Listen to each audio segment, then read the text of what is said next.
Tubi is a wild west of streaming. It's low-budget, chaotic, and secretly hiding some of the most genuinely twisted, boundary-pushing horror films of the last 20 years. These are the most twisted horror flicks you can stream on Tubi right now. Gonjiam, Haunted Asylum. Let's start with a movie that weaponizes our modern obsession with the internet. Gonjiam, Haunted Asylum.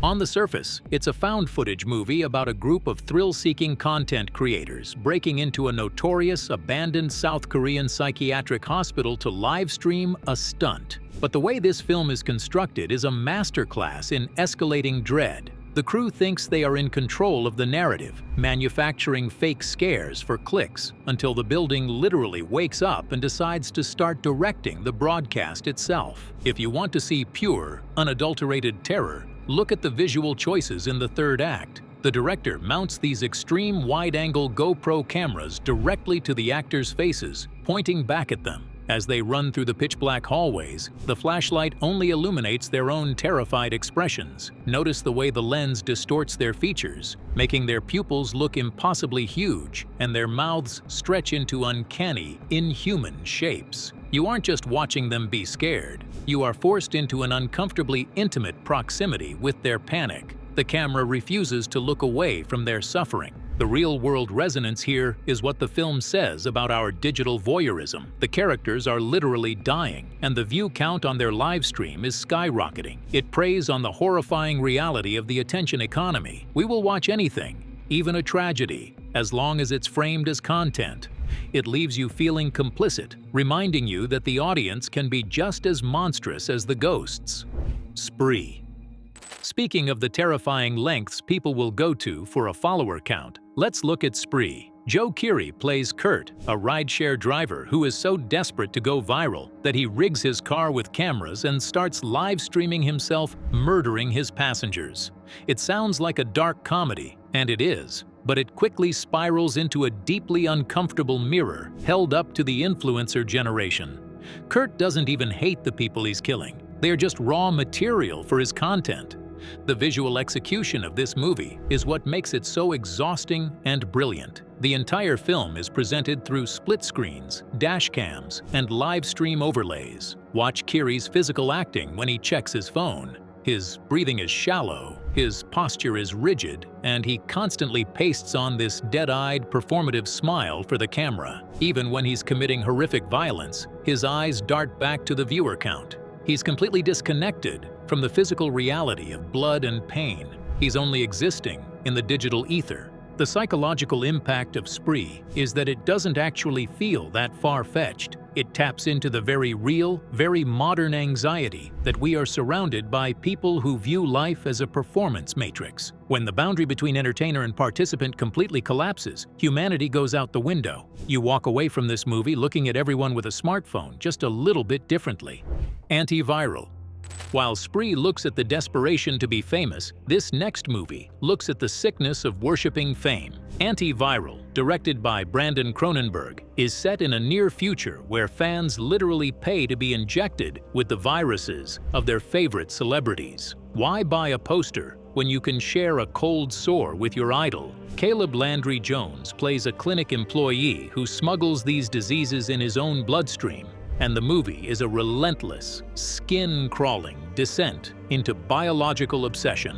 The visual language of Antiviral is deliberately suffocating. Cronenberg uses this blinding, sterile white color palette for the clinic scenes. It's so aggressively bright that it practically burns your retinas. But contrast that with Jones's physical performance. He is constantly sweating. His skin looks translucent and bruised, and his posture is completely hunched over. He carries himself like a walking corpse, navigating a pristine, futuristic heaven. The tension between the clean environment and his decaying body makes every single frame feel diseased. The real-world cost here is how perfectly it captures the grotesque nature of celebrity culture. We already consume famous people. We track their breakups, their breakdowns, their bodies. Antiviral just takes that consumerism to its literal, biological extreme. It preys on the fear of losing our physical autonomy to a culture that demands we sacrifice everything on the altar of pop idols. It makes you want to take a very long, very hot shower. American Mary. Antiviral is about the desecration of the body for fame, but American Mary is about the mutilation of the body for survival. Catherine Isabel plays Mary, a brilliant but broke medical student who gets sucked into the underground world of extreme body modification to pay her tuition. What starts as a desperate cash grab turns into a twisted journey of empowerment, revenge, and moral decay, as Mary realizes she's much better at slicing people up in a basement than she is at playing the hospital politics game. You have to pay attention to the surgical precision of the camera work in this film. When Mary is performing these horrific taboo surgeries, the framing is dead calm. Look at Isabel's eyes during the operation scenes. There is absolutely zero empathy. Her hands are completely steady, her breathing is slow and controlled, and she operates with this terrifying, detached professionalism. She treats human flesh like clay. The visual contrast between the dingy, blood-soaked basement and her crisp, clinical posture is what makes the violence so deeply unsettling. The underlying horror of American Mary isn't the body modification itself. It's the economic desperation that drives it. It taps into the very real anxiety of crushing student debt and the lengths people will go to just to stay afloat. Mary doesn't become a monster because she wants to. She becomes a monster because the system demands it. It's a brutal critique of a society that forces the young and talented to literally carve up their humanity just to survive. Come to Daddy.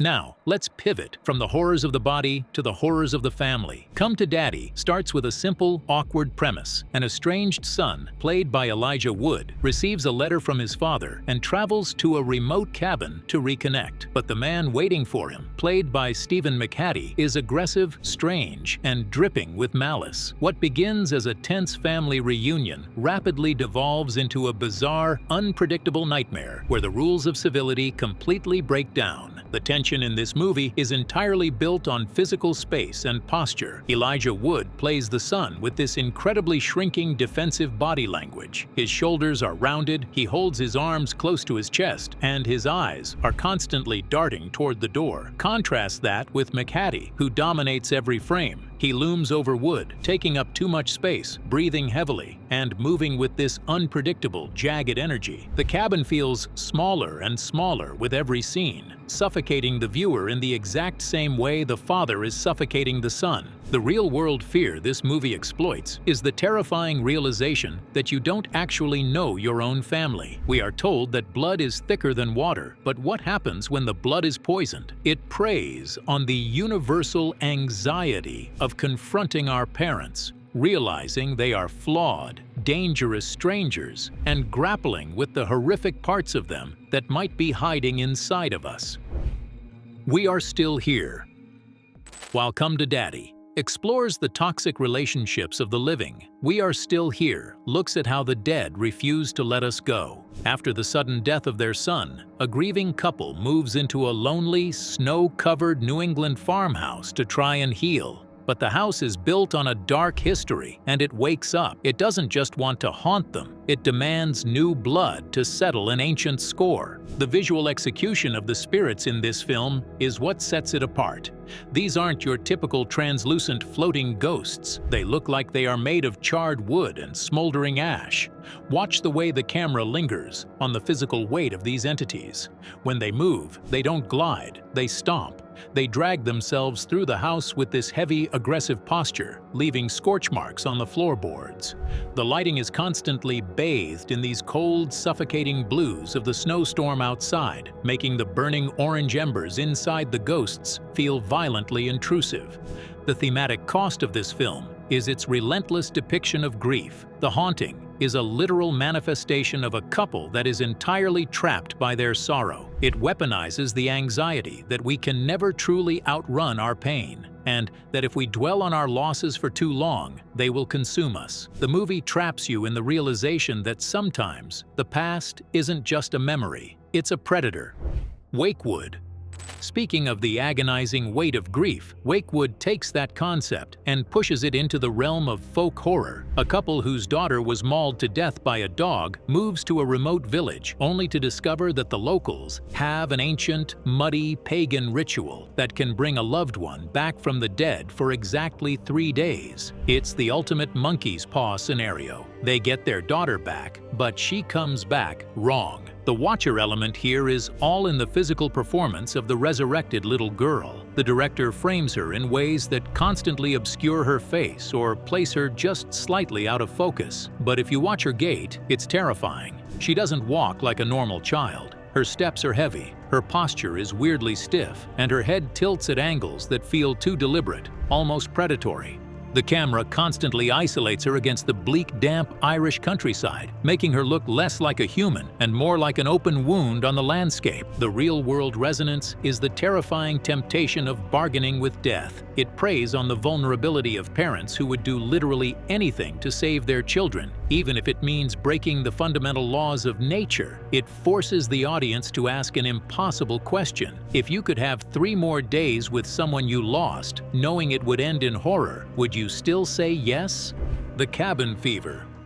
Let's step out of the haunted house and into the frozen wilderness with Dreamcatcher. Based on the Stephen King novel, it follows 4 childhood friends who reunite at a remote snowbound cabin, only to find themselves ground zero for an alien invasion that mutates the local wildlife and infects their minds. It starts as a nostalgic reunion and violently shifts into a mind-bending blend of body horror and cosmic terror. The visual contrast in this film is essential to its dread. You have these sweeping, gorgeous helicopter shots of the pristine, untouched snowscape, making the friends look incredibly small and isolated. Then, the camera violently pushes into the cramped, claustrophobic interior of the cabin. When the infection takes hold, watch the physical acting of the possessed characters. Their facial expressions go completely slack, their eyes glaze over, and their voices take on this terrifying, monotone cadence. The camera locks onto their dead eyes, emphasizing the horrific realization that the person driving the body is gone, replaced by a parasite. The thematic impact here isn't just about aliens. It's about the erosion of lifelong bonds. It preys on the anxiety of watching people you love fundamentally change, becoming strangers or even enemies under extreme stress. The real horror of Dreamcatcher is the realization that even the strongest friendships can be torn apart by forces completely out of your control. The girl with all the gifts. And now, a movie that completely flips the zombie genre on its head. The Girl with All the Gifts. In a world decimated by a fungal plague, the only hope for a cure lies in a group of second-generation infected children. These kids crave human flesh, but they can also think, speak, and feel. The story focuses on Melanie, a fiercely intelligent and polite young girl who has to navigate a ruined world with the military guards who treat her like a monster, and the teacher who treats her like a child. The visual execution of Melanie's restraint is agonizing. Look closely at the opening scenes in the military base. Melanie is strapped into a heavy, Hannibal Lecter-style wheelchair. The straps dig into her skin. Her posture is completely immobilized, yet her facial expression is unnervingly cheerful and polite. The camera constantly frames her from a high angle, emphasizing her smallness and vulnerability, but her eyes are calculating and sharp.